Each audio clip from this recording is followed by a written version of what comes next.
नमस्कार। आज हमारे साथ हैं विष्णु गुप्ता जी, जो कि हिंदू सेना के प्रेसिडेंट हैं और हिंदुत्व के लिए अपना योगदान देते रहे हैं और उन्हीं से आज दो बातें करते हैं, उनकी कार्यशीलता के लिए, उनकी कार्यशैली के लिए। तो विष्णु जी, मेरा आपसे पहले ये सवाल है, केरल भवन में जो बीफ परोसा जा रहा था उसके बारे में आप क्या कहें? वहाँ जो बीफ परोसा जा रहा था, ठीक है, मेरा एक मलयाली फ्रेंड है जो कि केरल में रहता है, उसके माध्यम से हमारे पास इंफॉर्मेशन आई कि वहाँ पे बीफ सर्व किया जा रहा है। मैंने पूछा नहीं बीफ तो मैंने तो बोला कि वहाँ पे जो कि लॉ है केरला के हिसाब से, वहाँ गाय मांस खाते हैं, उधर बीफ वहाँ बैन नहीं है। काऊ, बैल, भैंस सब लोग खाता है उधर। लेकिन इधर दिल्ली में भवन जरूर केरला का है, लेकिन जो जुडिशरी एरिया जो आती है वो दिल्ली की है, सेंट्रल गवर्नमेंट की है, तो यहाँ भी बैन है, गाय मांस बैन है। तो हमें पता चला तो हम लोग अंदर जाते हैं, अंदर जाके हम देखते हैं रेस्टोरेंट में कि भाई मेनू में क्या है, क्योंकि मुझे फ़ोन आया है। लेकिन मेरी एक समाज में क्रेडिबिलिटी है, दिल्ली पुलिस में क्रेडिबिलिटी है, होम मिनिस्ट्री में क्रेडिबिलिटी है, तो मैं ऐसे उस क्रेडिबिलिटी को ख़राब नहीं करना चाहता झूठी इन्फॉर्मेशन देके। पहले मैं जाता हूँ रेस्टोरेंट में, मैं खुद देखता हूँ कि क्या है मेनू में, क्या क्या है। मैंने उससे पूछा तो सामने मेनू लगा हुआ था, तो मेनू में देखता हूँ कि सारा चीज़ तो इंग्लिश में लिखा है, एक मलयाली में लिखा है। मैं उससे पूछता हूँ मलयाली शब्द में क्या है, तो बोला बीफ करी है। मैंने बीफ करी बोले तो बोला नहीं, मैंने बोला गाऊ यानी ये गाय का मीट है क्या, तो हाँ गौ मांस है क्या, तो वो ठीक से बोल नहीं पाया। तो हमें डाउट हुआ, हम बाहर जाते हैं और हम सिंपली एक 100 नंबर कॉल करते हैं। सर 100 नंबर कॉल मैं करता हूँ तो 5 मिनट बाद दिल्ली पुलिस की PCR वैन जो आती है, PCR वैन का मुझे कॉल आता है कि आप कहाँ हो, हम बाहर हैं। हम मेरे 2 कार्यकर्ता PCR जो वैन में से 4 सिपाही उतरते हैं, उनके साथ हमारे कार्यकर्ता कैंटीन तक जाते हैं। कैंटीन तक साथ ले जाने के लिए दिल्ली पुलिस का जवान हमें कहता है कि आप साथ चलो, हम चले जाते हैं। मैं बाहर था, बट वहाँ जाके जब वो दिल्ली पुलिस का जवान उससे पूछता है तो केरला हाउस वाले उनको कोई कोऑपरेट नहीं करते, उनको धक्का मार के बाहर निकाल देते। हमारा एक कार्यकर्ता मोहित है, उसको उन्होंने बहुत मारा, उसकी शर्ट वर्ट फाड़ दी। अब हमारी कहाँ से गलती है, शर्ट भी फाड़ दी, हमें पीटा भी। सही इन्फॉर्मेशन देने के लिए हमारे ऊपर एक गलत चार्जेस लगा के हमें जेल में डाला गया। भाई दिल्ली पुलिस खुद कहती है अगर कहीं पे भी कुछ गलत दिखता है, कोई संदिग्ध व्यक्ति दिखता है तो आप इन्फॉर्मेशन दीजिए। वो दिल्ली पुलिस का काम है कि वो देखे कि सही है या गलत है, वो क्या है। बीफ की कॉल दी तो दिल्ली पुलिस का काम होता था कि सैंपल भरे, सैंपल चेक करे, लेकिन उन्होंने ना तो कोई सैंपल उठाया। दूसरे दिन बात हुई, जब हमने जिस टाइम कॉल किया उस दिन वहाँ बीफ मौजूद था, शाम को 4 बजे, लेकिन शाम 4 बजे तक कोई इन्वेस्टिगेशन नहीं की गई। दूसरे दिन ये मुद्दा तूल पकड़ा तो दूसरे दिन तो बीफ नहीं होगा ना, सारा लोगों ने खा लिया होगा, धुल गया होगा।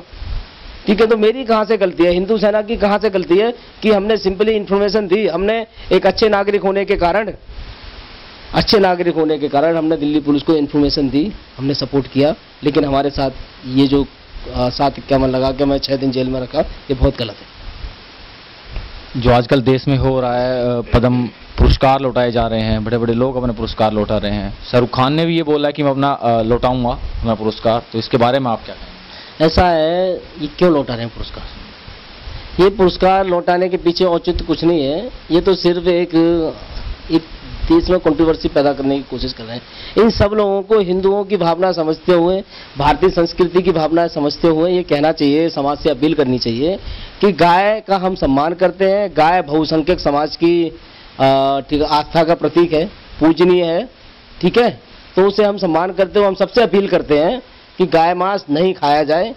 वो सबसे अपील करें, मस्जिदों में जाएं और जो गिरजाघर होते हैं, गिरजाघर में जाएं, अपील करें कि भाई नहीं, कोई गाय नहीं खाए। लेकिन ये तो उल्टा कर रहे हैं, ये तो समाज में असमिष्टता का भाव तो ये लोग पैदा कर रहे हैं। जो लोग पुरस्कार लौटा के ये कहना चाहते हैं कि आप खाइए, हम तुम्हारे समर्थन में। तो ऐसा क्या है, जब 53 देशों में 53 मुस्लिम कंट्री है, वहाँ पे सुअर बैन है, क्योंकि सुअर इस्लाम में हराम बताते हैं। तो वहाँ 53 देशों में सुअर बैन हो सकता है, लेकिन एक हिंदुस्तान में जो हिंदुओं की आस्था का प्रतीक है, 100 करोड़ हिंदुओं की गाय माता को हम पूजते हैं, वो या हिंदुस्तान में गाँव भी बैन नहीं हो सकता।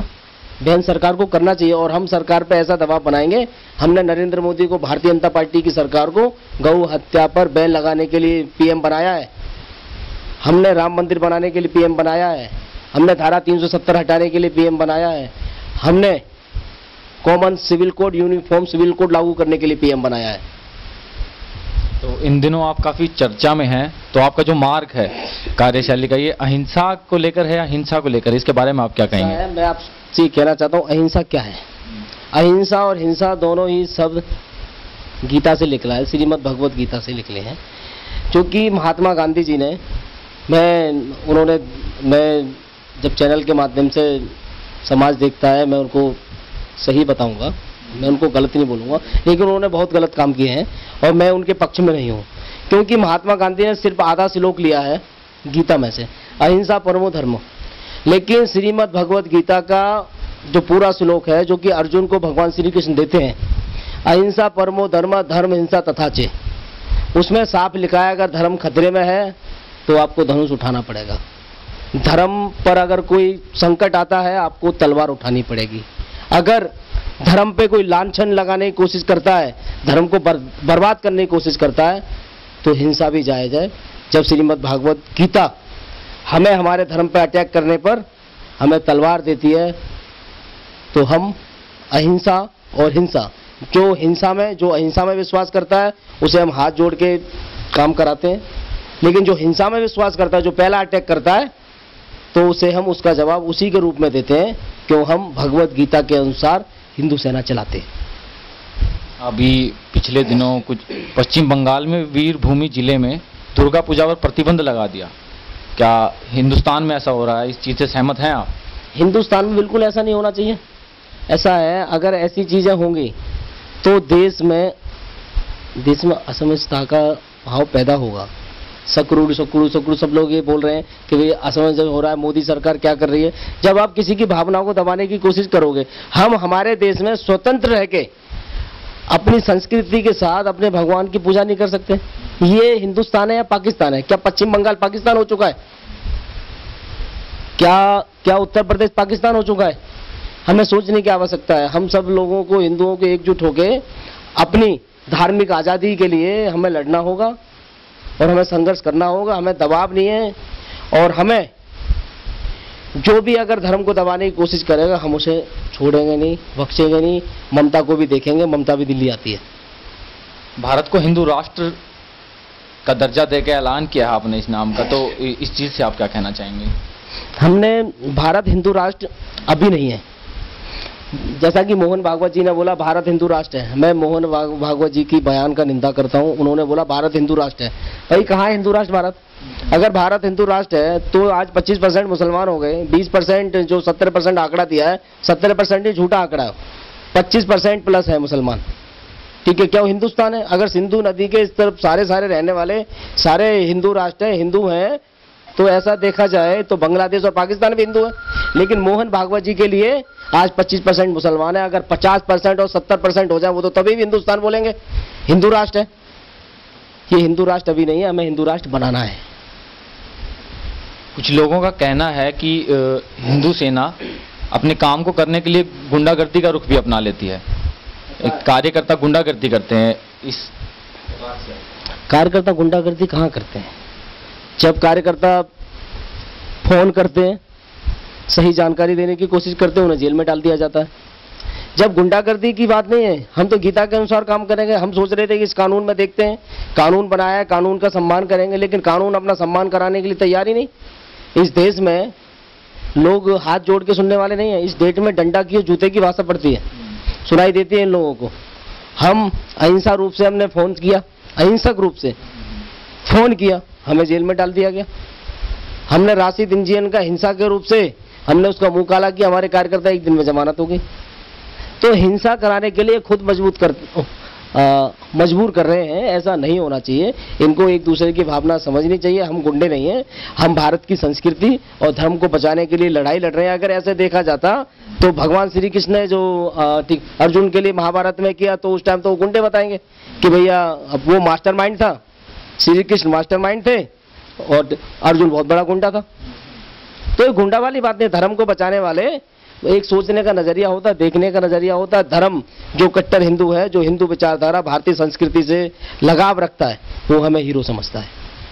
आगे गौ मांस पर बिल्कुल बैन लग जाए और भारत को हिंदू राष्ट्र ही ऐलान कर दिया जाए, इसके लिए आपकी क्या आगे नीतियां रहेंगी और किस तरह से हिंदू सेना इसके लिए आगे काम कर रही है?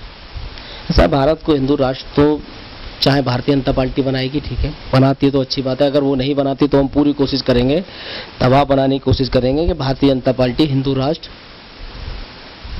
भारत को बनाए। आपको काफी लोग देख रहे हैं, तो आप किस तरह का संदेश अपनी जनता को देना चाहेंगे? मैं संदेश सिर्फ ये देना चाहूँगा कि हमारा पार्टी का पॉलिटिक्स का कोई लेना देना नहीं। अपने आसपास देखिए कि जो पार्टी आपके लिए अच्छा काम करती है, धर्म के लिए अच्छा काम करती है, आपके साथ कंधे से कंधा लगा के खड़ी है, उस पार्टी को सपोर्ट करो, वो वोट दो, चाहे वो कोई पार्टी हो।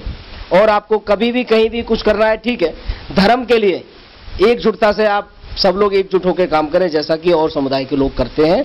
और रोजाना मंदिर जाएं, धर्म को बढ़ाएं, धर्म का अलग अलग रूप में लोगों के बीच जाके अपना भगवत गीता का प्रचार करें, खूब प्रचार प्रसार करें। ये मेरा संदेश है कि भगवान श्री कृष्ण के नक्शे कदम पर चलते हुए सबको आगे बढ़ना है और इस देश को हिंदू राष्ट्र बनाना है।